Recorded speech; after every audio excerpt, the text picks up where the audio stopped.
নমস্কাৰ আপোনালোকে চাই আছে আসাম লাইভ 7 আৰু ষ্টুডিঅ'ত মই মনময়ী দেৱী। কলিয়াবৰত একাংশ প্ৰাক্তন আলফা সদস্যক তলব আৰক্ষীৰ। এটা বিগ ব্ৰেকিং নিউজ, কলিয়াবৰত একাংশ প্ৰাক্তন আলফা সদস্যক তলব আৰক্ষীৰ। কলিয়াবৰত 13 জন প্ৰাক্তন আলফা সদস্যক তলব কৰিছে আৰক্ষীয়ে।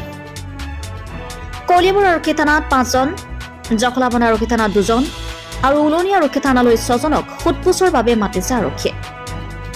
কিন্তু কি কাৰণত আৰক্ষীয়ে থানালৈ আনিছে সেয়া অৱগত নহয় প্ৰাক্তন আলফা সদস্যসকল। কলিয়াবৰৰ পৰা অনুপৰা ৰিপৰ্ট, আসাম লাইভ 7। যোৱাকালি আমাৰ কলিয়াবৰ প্ৰাক্তন আলফাৰ আমাৰ 9 জন সদস্যক ঘৰৰ পৰা প্ৰশাসনে গৈ মাতি আটক কৰি আনিছে আৰু দ্বিতীয়তে এতিয়া আমাৰ কেইজনমানক ইয়ালৈ মাতি আনিছে। কিহৰ কাৰণে আনিছে, কিয় এতিয়ালৈকে আমি সবিশেষ একো গম পোৱা নাই। আৰু এতিয়া জখলাবনাত থকা কিছুমানক ইতিমধ্যে এৰি দিছে, কলিয়াবৰত থকাখিনিও এৰি দিছে। কৈছে তেওঁলোকক যেতিয়াই মানে মাতে আহিব কৈছে। আৰু বৰ্তমানলৈকে উলনি কেইজনক এৰি দিয়া নাই, তেওঁলোককো দিব বুলি আমি ভাবিছোঁ। তালৈ আমি খবৰ ল'বলৈ যামহে এতিয়া। উলনিত কেইগৰাকী আছে? উলনিত আমাৰ 6 জন আছে। কলিয়াবৰ থানা?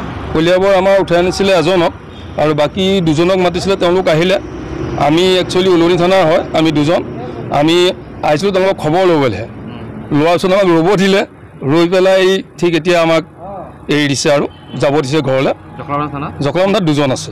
আপোনালোকে আলফা কেইটাকে সম্পৰ্ক শেষ কৰিছে? আমি 2000 চনত চেণ্ডাৰ কৰিছিলোঁ, তাৰপৰা আমি ওলাই আহিছিলোঁ 2000 চনতে। কিহৰ বাবে মাতিছে, কিবা অনুমান কৰিব পাৰিছেনে? এতিয়ালৈকে তেওঁলোকে একো আমাক জনোৱা নাই, প্ৰশাসনেও জনোৱা নাই, আমি সোধোতো তেওঁলোকে একো কোৱা নাই। আপোনালোকে ইয়াৰ পাছত কি ব্যৱস্থা ল'ম বুলি ভাবিছে?